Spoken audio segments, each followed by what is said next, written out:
My name is Heather Imond and I am an English Open Doors volunteer.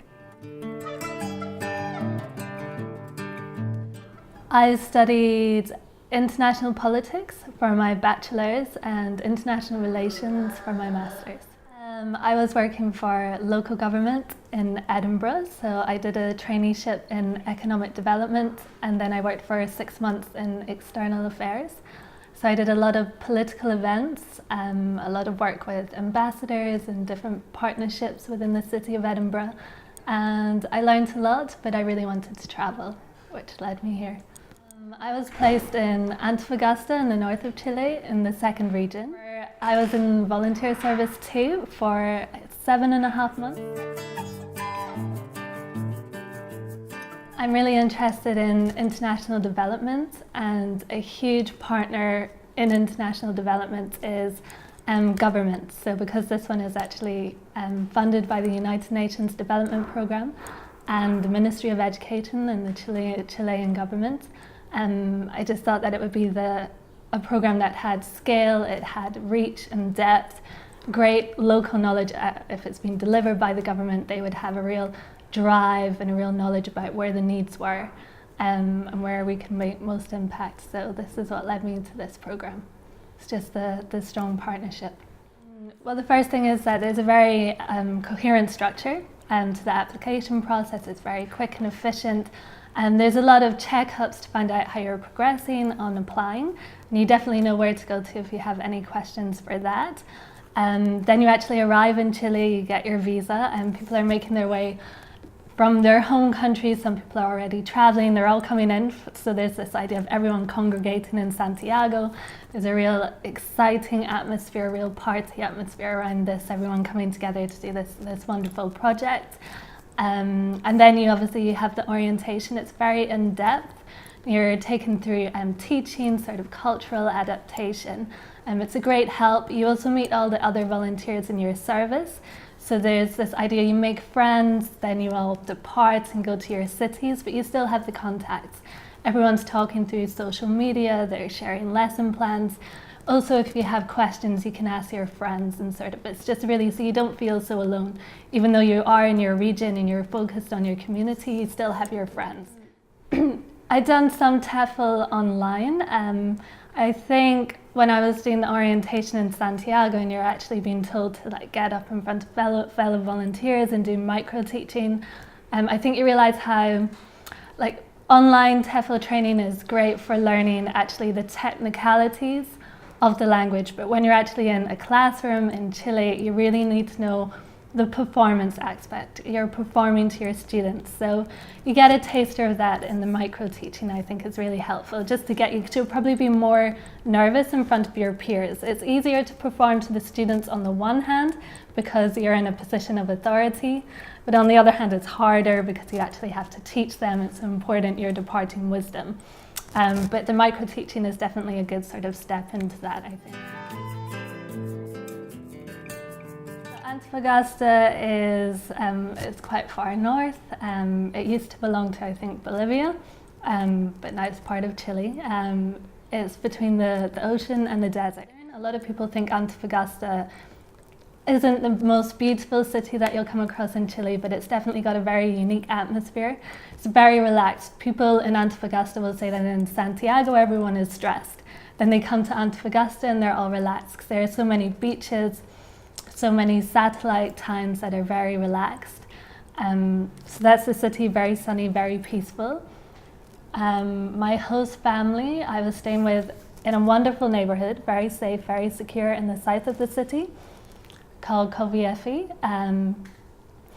My host family was fantastic. There was Carolina, the mother, Rodolfo, her husband, who, like so many people in Antofagasta, he works in one of the gold mines there. So he would leave on Monday morning at dawn, he would get a bus out to his mine and come back on Thursday. So there's really this sort of two-speed family, you know, Monday to Thursday, the mother's taking care of the children, doing all of the housework with the grandmother as well. And then the father would come and it would sort of, we would have bigger meals, and there's this different sense of families sort of celebrating being together.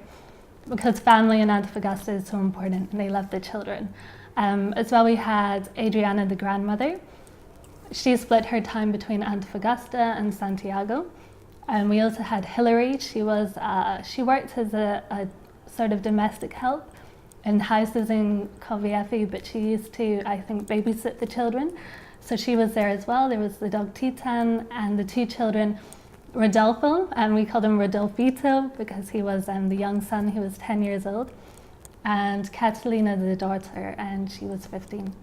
I think because I've never lived abroad before, so I was in a Spanish-speaking community. I had to pick up the language really well. My background's in French, so it was sort of like a key for unlocking Spanish, but I definitely had to learn really quickly. Apart from the daughter of my host family, no one spoke English at all. So immediately when I met my host mother, there was a lot of sort of body language going on and a lot of mutual respect and like mutual motivation to understand each other. I find it quite daunting at first. I think that's normal. There's a lot of nerves about whether they'll be impressed by you, whether they'll be interested in your background, what sort of questions they'll have, what the challenges are. But I think really they are very curious. There's a lot of curiosity there. There's a lot of willingness to learn. And you know, you are this volunteer who comes from a strange land to them, so you are an object of curiosity. One challenge that I did find, especially in Antofagasta, is that the level of English can vary hugely within the one classroom.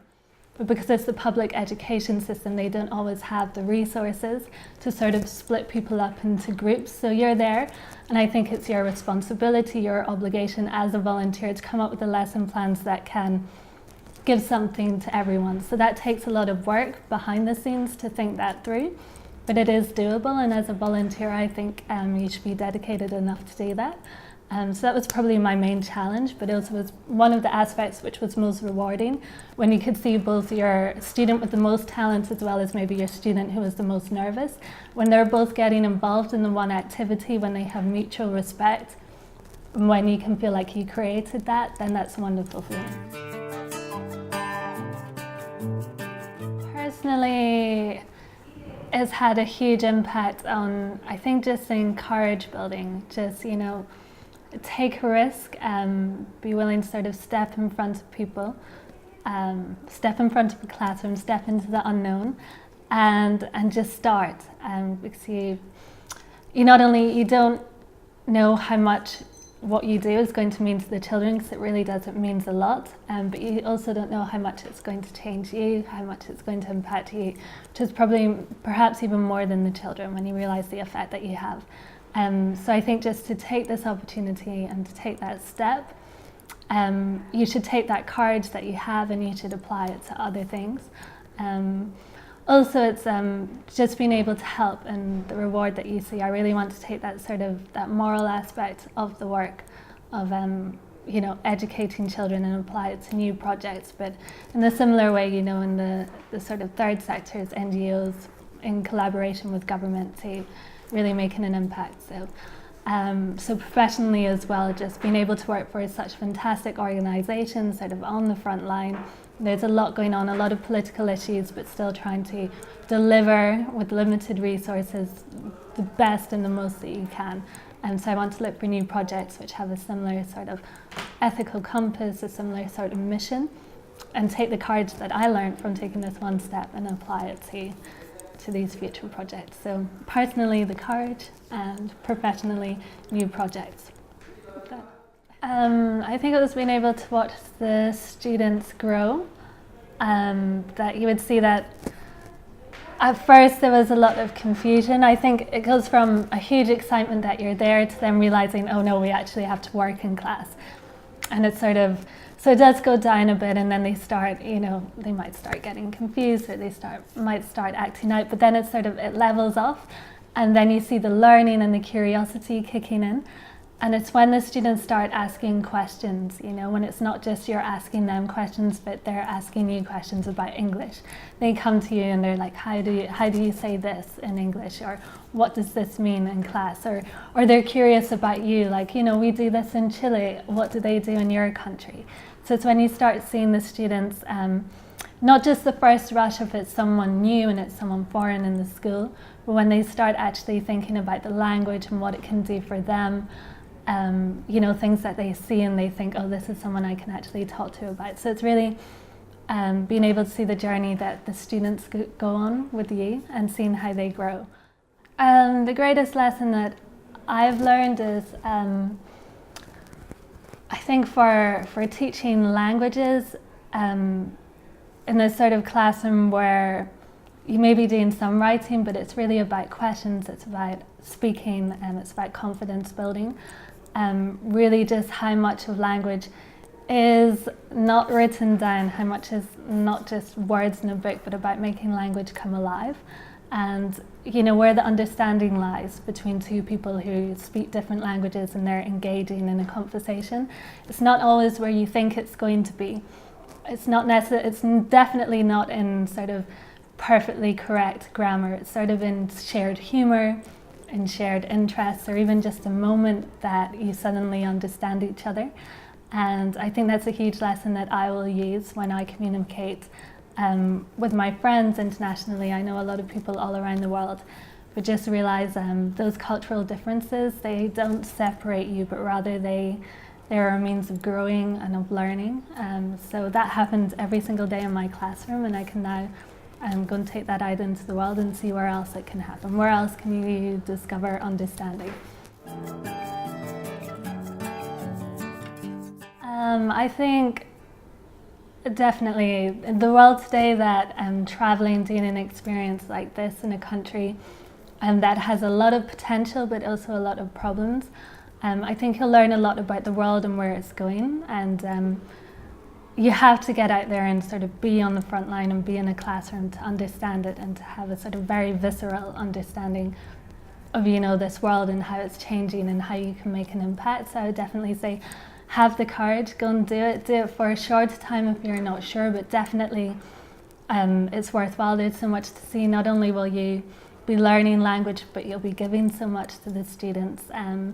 It's a great program. You'll meet fantastic people, not just your peers, the other volunteers who come from all over the world, not just native English speaking countries, but they can come from Hong Kong.